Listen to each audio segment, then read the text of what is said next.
बच्चों, ज्ञानवेल स्कूल के another session में आपका दिल से बहुत बहुत स्वागत है।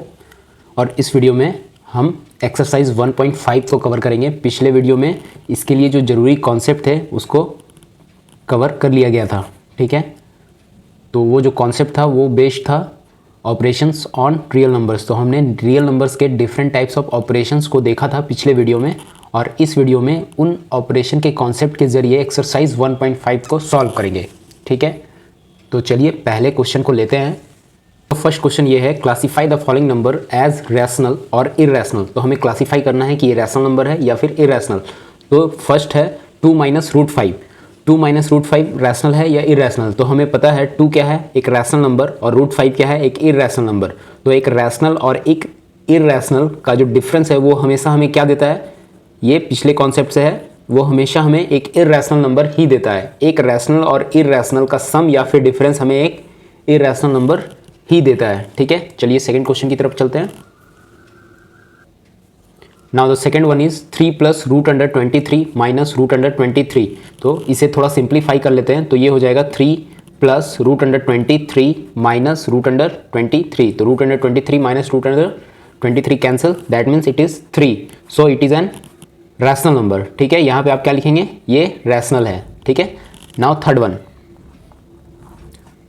थर्ड है 2√7 / 7√7। तो √7 कैंसिल हो जाएगा, तो बचा क्या हमारे पास, 2/7। तो 2/7 क्या है, ये क्लियरली एक रैशनल नंबर है, ठीक है। नाउ फोर्थ क्वेश्चन,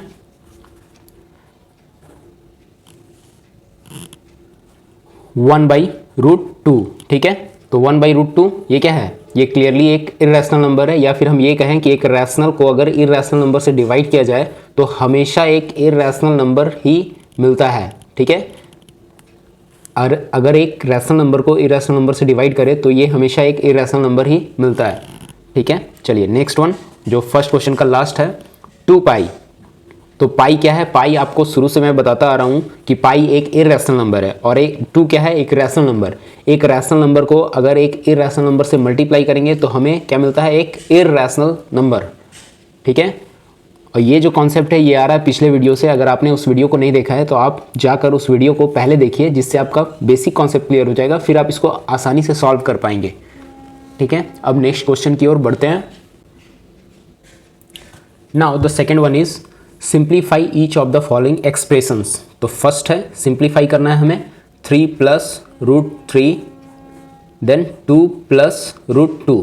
तो इसको सिंप्लीफाई करना है, दैट मीन्स इसको सिंपली मल्टीप्लाई करना है, ठीक है। तो ये मल्टीप्लाई होगा 3 2 + √2 देन +√3 देन 2 + √2। तो हमें करना क्या है, एक बार 3 से इसको मल्टीप्लाई करना है, उसके बाद √3 से इसको मल्टीप्लाई करना है ना। 3 2 + √2 + √3 2 + √2, then it will be 3 2 6 + 3√2। Then ये क्या हो जाएगा, तो 2√3 है ना, 2 नंबर है और √3 उसके बाद है ना, प्लस ये √3 और √2 क्या होगा, तो ये मल्टीप्लाई होके हो जाएगा √6, ठीक है। ये भी पिछले वीडियो में हमने बता रखा है कि ये किस तरह से मल्टीप्लाई होता है, ठीक है। तो इक्वल टू ये हो जाएगा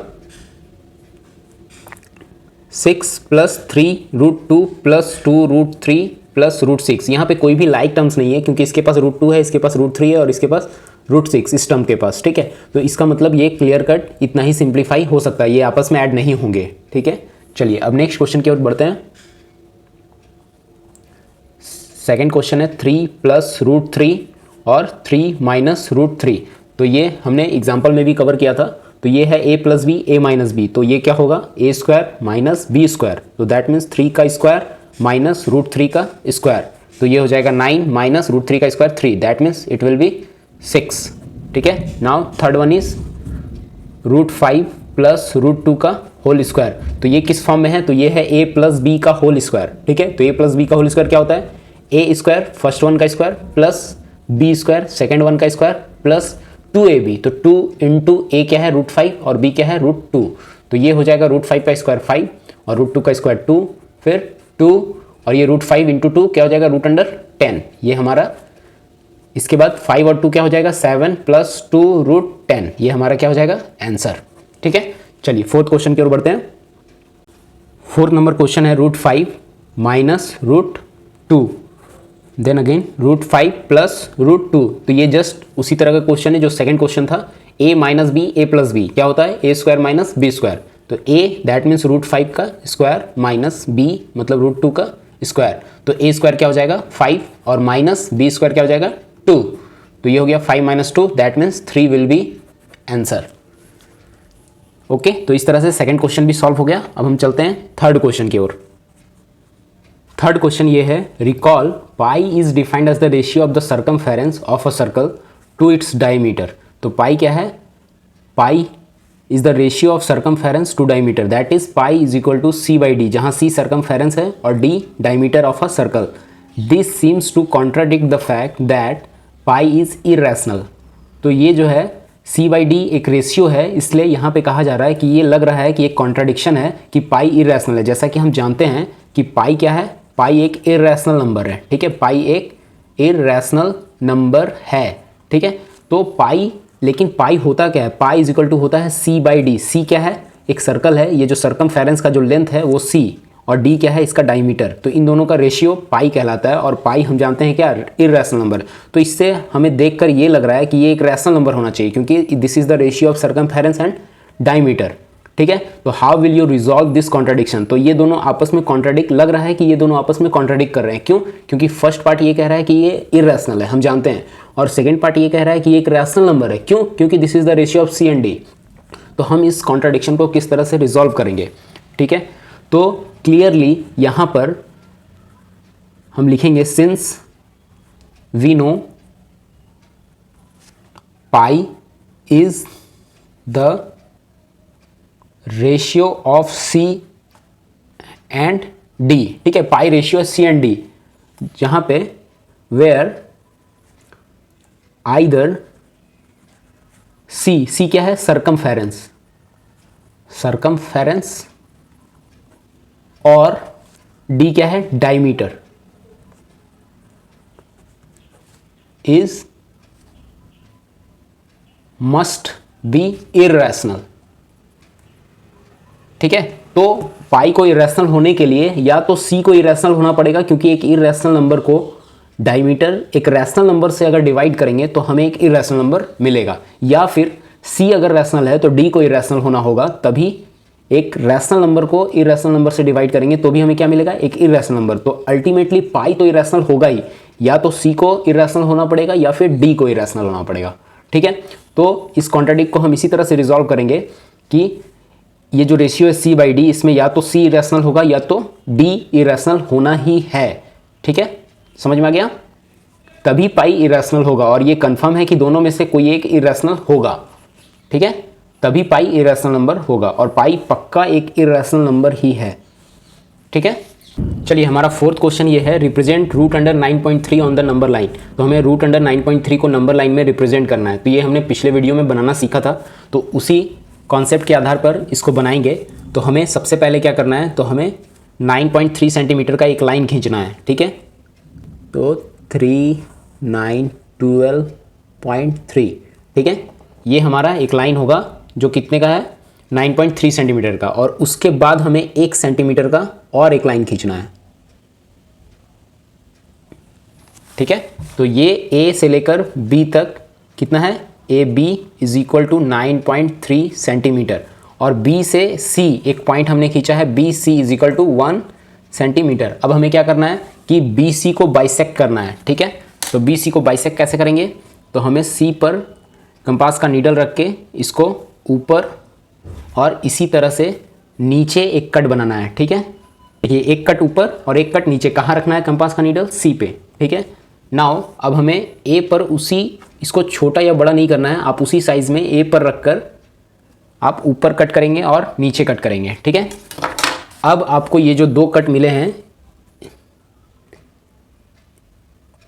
इस कट को मिलाकर आपको पॉइंट ओ निकालना है, जो लाइन ए बी को कट कर, ए सी को कट करता है, कहाँ पर, ओ पर, ठीक है। आपने क्या किया, ये 2 कट को मिलाकर आपको वो पॉइंट मिलेगा, पॉइंट ऑफ इंटरसेक्शन। तो ये है ओ, ओ क्या है, ए और सी का मिड पॉइंट, ठीक है। हमने ए सी को बाइसेक्ट कर दिया है।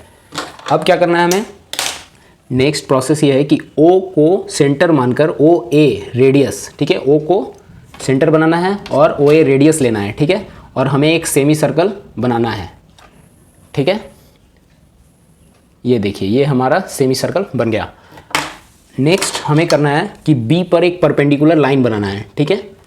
बी पर एक परपेंडिकुलर लाइन, तो उसके लिए हमें ये हो गया first, then 60, then again 120, then ऊपर एक कट, देन 120 से एक दूसरा कट। तो ये जो लाइन होगा ये इस कट से बी को मिला देंगे, तो ये है एक परपेंडिकुलर लाइन, किस पर, बी पर, ठीक है। ये क्या है, परपेंडिकुलर लाइन। और ये जो लाइन है ये सेमी सर्कल को जिस पॉइंट पे कट करेगा, देखिए ये ध्यान से देखिए, सेमी सर्कल को जिस पॉइंट पे ये परपेंडिकुलर लाइन कट करेगा वो पॉइंट हो गया डी। तो ये जो बी डी है यही है हमारा √9.3। तो यहाँ साइड में लिखेंगे B D is equal to √9.3, ठीक है। अब हमें नेक्स्ट क्या करना है कि बी डी को मेज़र करना है और इसको प्रोजेक्ट कर देना है नंबर लाइन पर, ठीक है। हाँ, अब इस लाइन को एक्सटेंड कर देना है हमें।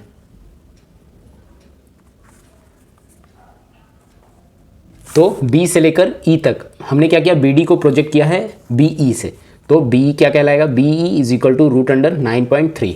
ये जो लेंथ है ये है √9.3। तो इसी तरह से हमें बनाना है √9.3 को रिप्रेजेंट करना है और नंबर लाइन, ठीक है। चलिए लास्ट क्वेश्चन की ओर बढ़ते हैं। फिफ्थ क्वेश्चन है rationalise the denominators of the following. तो फर्स्ट है हमें रैशनलाइज करना है 1/√7 को। तो 1/√7 को रैशनलाइज कैसे करेंगे, तो डिनोमिनेटर जो है √7 को मल्टीप्लाई करेंगे ऊपर और नीचे, न्यूमिनेटर और डिनोमिनेटर के साथ, तो ये बन जाएगा √7/7। ये हो गया हमारा रैशनलाइज्ड आंसर, ठीक है। Now second one is 1/√7 minus √6। ये भी हमने पिछले वीडियो में कवर कर लिया था विथ एग्जाम्पल्स, है ना। तो आप उस वीडियो को देख सकते हैं, और नहीं तो आप इसी वीडियो से इसको सीख सकते हैं। तो ये हमारा कैसे होगा, ये माइनस में है इसलिए हम इसको मल्टीप्लाई करेंगे किससे, प्लस में। तो 1/√7 minus √6 into √7 plus √6 by √7 plus √6। ये जो भी है इसी से मल्टीप्लाई करना है, सिर्फ साइन को चेंज कर देना है, ठीक है। तो ये ऊपर का जो नंबर है वो वही रह जाएगा क्योंकि ये 1 से मल्टीप्लाई होगा। तो ये हो गया √7 प्लस √6 बाई नीचे का number a minus B multiplication a plus B, that means it will be a square minus B square. तो √7 का square 7 minus b square, that means √6 का स्क्वायर, तो 6, ठीक है। तो ऊपर आ गया √7 प्लस √6 बाई 7 में से 6 गया 1, तो is equal to √7 plus √6। This will be your answer after rationalisation. Then third one इज 1/√5 प्लस √2। ये भी उसी तरह का क्वेश्चन है, तो हमें इसको मल्टीप्लाई करना है 5 प्लस √2 को किससे, √5 माइनस √2। ये प्लस का साइन है इसलिए माइनस से, तो √5 माइनस √2 फिजिकल टू ऊपर 1 से मल्टीप्लाई हो रहा है इसलिए ये वैसे ही रह जाएगा √5 माइनस √2। और नीचे क्या होगा, a square, that means 5 minus b square, that means 2। तो इज इक्वल टू ये आएगा √5 माइनस √2 बाई 3, ठीक है। तो ये इज इक्वल टू हो जाएगा 1/3 √5 माइनस √2। ये आंसर हो जाएगा। आप ये दोनों को सॉल्व मत कर दीजिएगा, ये दोनों सॉल्व होने वाले नहीं हैं, ठीक है, √5 और √2। चलिए next one 1/√7 minus 2 is equal to, इसको रैशनलाइज करेंगे तो 1/√7 माइनस 2, ये मल्टीप्लाई होगा किसके साथ, √7 प्लस 2, ऊपर भी √7 प्लस 2। तो ऊपर आ गया हमारा √7 प्लस 2 बाई ये a माइनस बी और ये a plus B, that means a square, √7 का स्क्वायर 7 माइनस b स्क्वायर, तो 2 का स्क्वायर 4, ठीक है। तो ये हो जाएगा √7 plus 2 by 7 minus 4, that is 3। तो हमारा आंसर जो होगा वो होगा √7/3 प्लस 2/3, या फिर इसको लिख सकते हैं 2/3 प्लस √7/3। ये हमारा आंसर हो जाएगा, ठीक है। चलिए इस तरह से एक्सरसाइज 1.5 हमारा पूरे तरीके से सॉल्व हो गया, ठीक है। अब नेक्स्ट वीडियो में हम मिलेंगे फिर किसी नए कॉन्सेप्ट के साथ जो ज़रूरी होगा सॉल्व करने के लिए एक्सरसाइज 1.6 को। मिलते हैं नेक्स्ट वीडियो के साथ।